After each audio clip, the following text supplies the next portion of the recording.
Virat Kohli's Bangalore-based pub and restaurant, 1-8 Commune, is back in the headlines, but this time, it's due to some legal issues.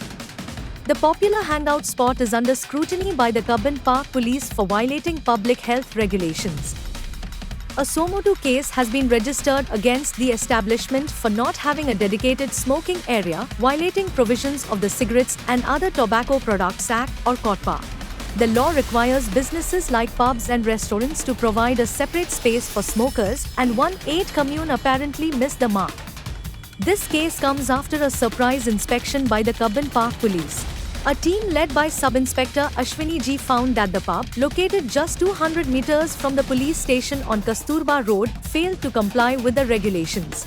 The police booked the manager and staff for not adhering to the rules. This isn't just a one-off incident. It's part of a broader initiative by the city's authorities to enforce public health and safety regulations. The police have also launched an awareness campaign urging all commercial establishments to obtain necessary licenses for selling tobacco products.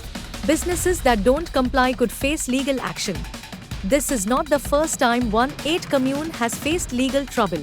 Back in July 2024, the pub was booked for operating beyond the legally permitted hours and playing loud music, causing complaints from nearby residents.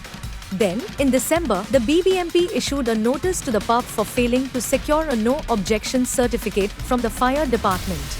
It was found lacking in fire safety measures, an issue that came to light after a complaint by a social activist.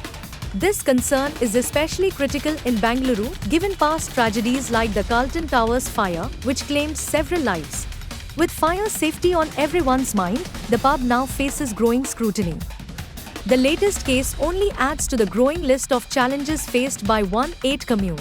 It raises serious questions about enforcement and compliance in Bangaluru's nightlife sector, which could see more businesses facing similar issues in the future.